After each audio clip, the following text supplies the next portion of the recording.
Hey everyone, this is Nurse Ryan, and today we're going to go over some practice questions for your nursing licensing exam.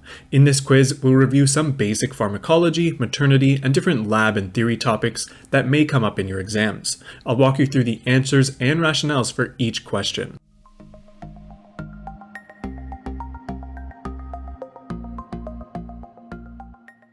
Starting off with question number 1. A patient has been admitted to the post-operative unit with an order of 2.5 milligrams of warfarin or Coumadin, orally once per day. The patient's INR is 4.3. What is the most appropriate action by the nurse? And for each question, I'll leave a bit of a break where you can pause and think about the answer. So the answer here is D. Hold the dose and contact the physician. The normal range for INR during the administration of warfarin is between 2 to 3.5, depending on the facility. An INR of 4.3 indicates abnormal anticoagulation, which would worsen by the administration of warfarin. The dose should be held and the physician should be notified immediately. And question number 2. A student nurse asks you why an APGAR score of 9 out of 10 is not typically cause for concern for most newborn babies. You explain that it is often due to...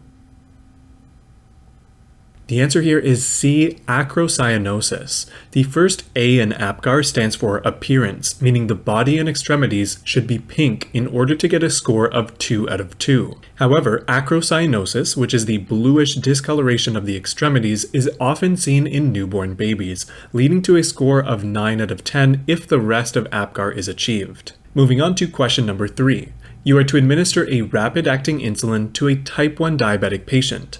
The patient is expected to eat breakfast at 10 o'clock, and you administer the insulin at 9:30. When do you expect to begin to see the effects of the insulin? The answer here is A, 9:45. Rapid-acting insulins have onsets of action of about 5 to 15 minutes. If the patient receives insulin at 9:30, then about 15 minutes later at 9:45, you should expect to begin to see the effects of the insulin. And question number 4. A patient rings his call bell and states, "My chest is hurting and feels really tight and painful." The nurse asks the client to sit down and rest, but the chest pain continues. The nurse reviews the chart and sees an order for 0.4 milligrams nitroglycerin sublingual spray PRN. What is the correct action by the nurse during the administration of nitroglycerin? Assume that BP and heart rate remain stable. The answer for this one is A. Administer nitroglycerin every 5 minutes for a total of 3 sprays if needed, and if the pain persists, contact the physician. This is the correct way to administer nitroglycerin sublingual sprays. A patch is not ordered and would not be effective in acute treatment of angina pain. Nitroglycerin sprays should not be inhaled or swallowed. Question number 5. You are beginning your shift after receiving a report for your patients. Which of the following patients should you visit first to ensure safe and prioritized care is given? The answer here is B, a patient who is calling the bell due to reports of dyspnea and shortness of breath. A patient experiencing difficulty breathing should be the priority of the nurse. It is most important to ensure airway patency of this patient before attending to the other patients. Question number 6, which of the following medications is commonly administered to most newborns? This one here is A, erythromycin. Erythromycin is administered to most newborns for the prevention of neonatal conjunctivitis, a condition that can be caused by gonorrhea or chlamydia and can cause blindness. The other medications listed are not commonly administered to newborns. Question number 7. A staff nurse observes a student nurse auscultating a patient's abdomen. The student listens for approximately 1 minute in each quadrant and reports to the staff nurse that bowel sounds are absent in all 4 quadrants. What is the most appropriate response from the staff nurse? And for this one, the answer is B. Although this may be true, it is best practice to listen to each quadrant for 5 minutes before stating that bowel sounds are absent. It is considered best practice to listen to each quadrant for a total of 5 minutes if no bowel sounds are heard, for a total of 20 minutes for all 4 quadrants. Although this is not often carried out in practice due to time constraints, it is important to understand that this is technically the correct requirement for an abdominal assessment. Laxatives should not be given in the event of absent bowel sounds due to the possibility of total bowel obstruction. Question number 8. You are working as a nurse in a clinic and receive a phone call from the family of a type 1 diabetic client. The family member states that the client is confused, is extremely thirsty, and has a fruity breath smell. You recognize these signs and symptoms as which of the following? This one is C. Diabetic ketoacidosis.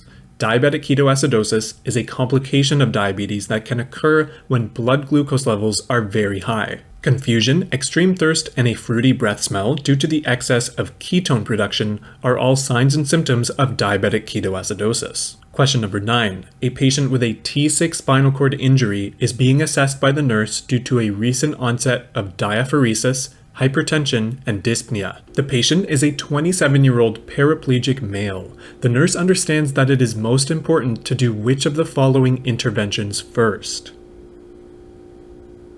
And this one is C. Loosen tight clothing and assess urinary catheter patency. Autonomic dysreflexia is a complication of spinal cord injuries that can be caused by a full bladder, among other causes, which may be caused due to a kinked or obstructed catheter. The physician should be notified after the nurse has loosened tight clothing and assessed urinary catheter patency.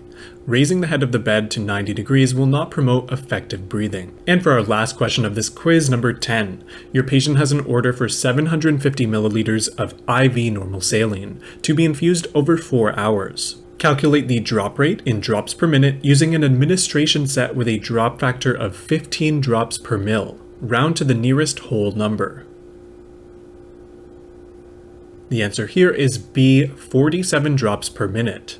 Drop rate in drops per minute is equal to the volume in milliliters multiplied by the drop factor in drops per mil, all divided by the time in minutes. All this information can be found in the question. So we can plug in the volume as 750 milliliters multiplied by the drop factor of 15 drops per mil, all divided by the time of 4 hours. Now the formula calls for time in minutes, so we can simply multiply the 4 hours by 60 minutes per hour to get our time in minutes. So we end up with 750 milliliters times 15 drops per mil, all divided by 4 hours times 60 minutes, which equals 11,250 drops divided by 240 minutes, for an answer of 46.875 drops per minute. Now we need to round to the nearest 1 or to the nearest whole number, and in order to do that, we look at the number in the tenths place. The number in the tenths place is 8, and 8 rounds up, so our 46 turns to 47, for a final answer of 47 drops per minute. And that's it for the first licensing exam quiz. If this video has helped you out, please consider leaving a like and subscribe. I would really appreciate it. If you have any questions or would like me to review a specific drug or topic, please let me know in the comments, and thanks for watching.